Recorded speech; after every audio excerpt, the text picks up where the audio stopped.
ನಗ್ನಗ್ತಾ ಇರ್ಬೇಕು, ಸಂತೋಷವಾಗಿರ್ಬೇಕು ಅಷ್ಟೇ. ಯಾರ ಬಗ್ಗೆನೂ ಕೆಟ್ಟ ಚಿಂತನೆ ಮಾಡಬಾರ್ದು. ನಮ್ಮ ಬಗ್ಗೆ ಯೋಚನೆ ಮಾಡೋರ ಬಗ್ಗೆ ನಾವು ಯೋಚನೆ ಮಾಡ್ಬೇಕು ಅಷ್ಟೇ.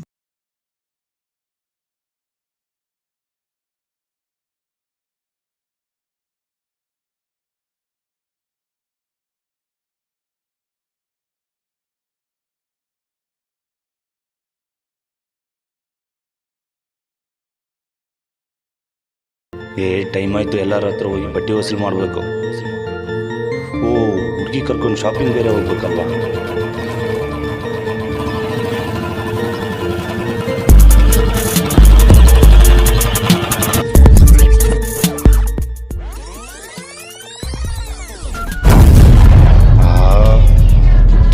ನನ್ನ ಜನ್ಮ ಕನ್ಸು ಕಾಣೋದಾಯ್ತು. ಬೆಳಗ್ಗೆ ಎದ್ರೆ ಸಾಲ್ಗಾರ್ ಫೋನ್. ಈ ಸುಳ್ಳೆ ಮಾಡಿ ಅಕ್ಕಪ್ಪ ಫೋನ್ ಮಾಡ್ತಾ ಬೆಳಿಗ್ಗೆ ದುಡ್ಡು ಕಬ್ತಿದ್ದಾರೆ. ಕೊಡ್ತೀನಿ ಅಡ್ಜಸ್ಟ್ ಆಗಲಿಲ್ಲ. ಹೊಸಬ್ಬಿನಕ್ಕೂ ಈಗ ಅಡ್ಡಿದತ್ರ ಬಾ. ಬರ್ತೀನಿ 5 ನಿಮಿಷ ಇರ್ತೀನಿ. ಯಪ್ಪ ದೇವ್ರೆ.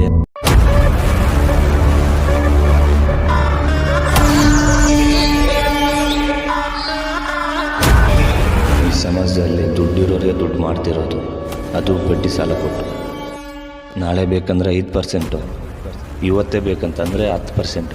ಆದರೆ ಇವ್ರ ಹತ್ರ ಇಸ್ಕೊಂಡಿರೋ ಸಾಲಕ್ಕೆ ಒಂದು ಒಪ್ಪತ್ತು ಊಟ ಬಿಟ್ಟು ಬಡ್ಡಿ ಕಟ್ಟಬೇಕು. ಇದು ಬಡವ್ರ ಪರಿಸ್ಥಿತಿ.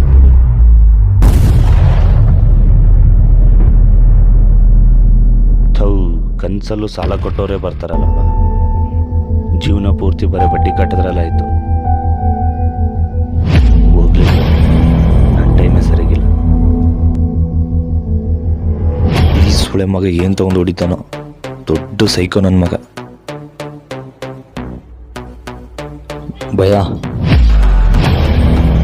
ರಚ್ಚು ಬಂದ.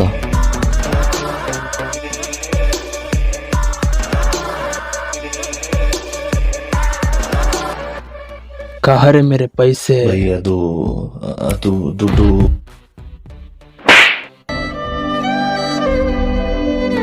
ಭಯ ಅದು ನೋಡ್ರಚ್ಚು, ಮನೆ ಕಟ್ಟೋಕೆ ಸಾಲ ಇಸ್ಕೊಂಡು 3 ವರ್ಷ ಆಯ್ತು. ಅಸಲು ಇಲ್ಲ, ಬಡ್ಡಿ ಇಲ್ಲ. ಬೈ ಅಡ್ಜಸ್ಟ್ ಆಗಿಲ್ಲ, ಕೊಡ್ತೀನಿ ಬೈ. ದುಡ್ಡು ಬೇಕು ಅಷ್ಟೇ. ಬೈ ದುಡ್ಡಿಲ್ಲ ಬೈ, 1 ತಿಂಗಳು ಟೈಮ್.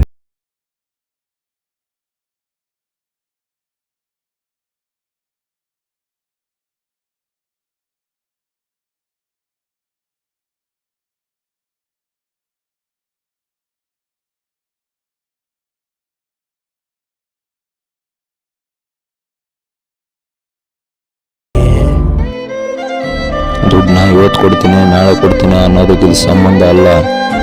ಬಿಸ್ನೆಸ್. ಇವತ್ತು ನಾನು ಇಲ್ಲಿರೋದಕ್ಕೆ ಭಯ ನಿನ್ನ ಸುಮ್ಮನೆ ಬಿಟ್ಟಿರೋದು.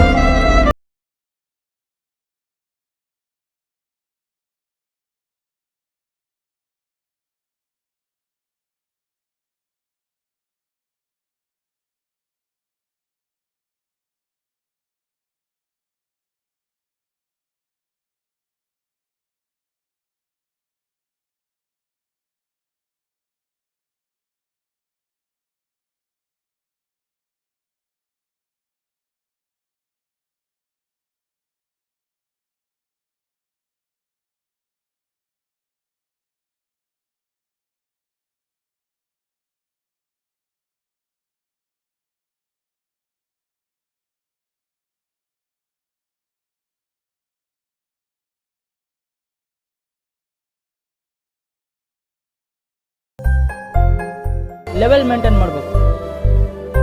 ಸರಿಯಪ್ಪ, ನಿನ್ನಿಷ್ಟ. ನನಗೆ ಪಾರ್ಟಿ ಲೇಟ್ ಆಗುತ್ತೆ, ಹೋಗ್ಬೇಕು. ಬರ್ತೀನಿ. ಇವ್ರಣ್ಣ ಹಿಂಗಂದೋದಾ? Hello boss.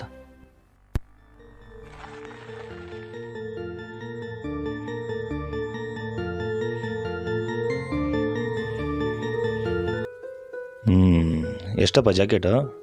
2000. ನಿಮ್ಮಪ್ಪ ಕೊಡ್ಸಿದ್ದ? ಹಾಂ. 305 ರೂಪಾಯಿ ಶರ್ಟು. ನಾನು ದುಡ್ದಿರೋ ದುಡ್ಡಲ್ಲಿ ತಗೊಂಡಿದ್ದು. ಈ ಗಾಡಿ ಲೋನ್ ಮೇಲೆ ತಗೊಂಡಿದ್ದ? ಅದು ನಿಮ್ಮಪ್ಪನೇ ಕಟ್ತಂತಾನೆ. ನನ್ನ ಸ್ವಂತ ದುಡ್ಡಲ್ಲಿ ಬದುಕ್ತಾ ಇರೋದು, ನಿಂತ ನಿಮ್ಮಪ್ಪನ ದುಡ್ಡಲ್ಲ. ಹೇಳು, ನಿನ್ನ ದುಡ್ಡಲ್ಲಿ ಏನಾದರೂ ತೊಗೊಂಡಿದೆಯಾ?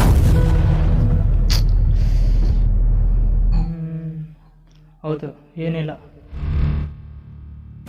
ನೋಡ್ಚಿನ, ಇರೋವರೆಗೂ ಅಪ್ಪನ ಬೆಲೆ, ದುಡಿಯೋವರೆಗೂ ದುಡ್ಡಿನ ಬೆಲೆ. ಒಂದನ್ನು ಪಡ್ಕೊಂಡ್ಮೇಲೆ ಇನ್ನೊಂದನ್ನು ಕಳ್ಕೊಂಡ್ಮೇಲೆ ಅದ್ರ ಬೆಲೆ ಗೊತ್ತಾಗೋದು. ನಿಮ್ಮಪ್ಪ ನಿನಗೋಸ್ಕರ ಎಷ್ಟು ಬಡ್ಡಿ ಸಾಲ ಮಾಡಿದ್ರೆ ನಿಂಗೆ ಗೊತ್ತಾ?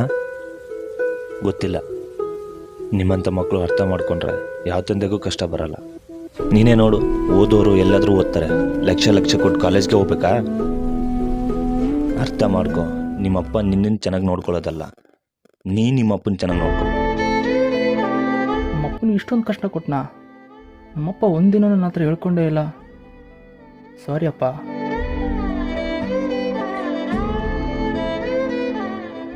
ಹಲೋ ಅಪ್ಪ. ಕಂದ, ಕಾಲೇಜ್ ಫೀಸಿಗೆ ಬ್ಯಾಂಕಲ್ಲಿ ಲೋನ್ ತೊಗೊಳಕ್ಕೆ ಬಂದಿದ್ದೀನಿ. ಚೂರು ಮನೆಗೆ ಹೋಗಿ ಮನೆ ಪತ್ರ ತೊಗೊಂಡು ಬ್ಯಾಂಕ್ ಹತ್ರ ಬರ್ತೀಯಾ? ಅಪ್ಪ, ಸಾಲ ಏನು ಮಾಡೋದು ಬೇಡಪ್ಪ, ನಾನು ಗೌರ್ಮೆಂಟ್ ಕಾಲೇಜಲ್ಲೇ ಓದ್ತೀನಿ. ಹಾಂ ಅಪ್ಪ. ಜೀವನದಲ್ಲಿ ಕಷ್ಟ ಬರುತ್ತೆ ಅಂತ ಎದುರುವುದಲ್ಲ, ಜೀವನದಲ್ಲಿ ಕಷ್ಟಪಡಬೇಕಂತ ಇನ್ನೊಬ್ಬರು ದುಡ್ಡಲ್ಲಿ ಶೋಕಿ ಮಾಡೋದೂ ಅಲ್ಲ. ಜೀವನ ದಾರಿ ತೋರಿಸುತ್ತೆ, ಆದರೆ ಗುರಿ ತಲುಪಿಸಲ್ಲ. ದುಡ್ದಾಗಲೇ ಗೊತ್ತಾಗೋದು ದುಡ್ಡಿನ ಬೆಲೆ.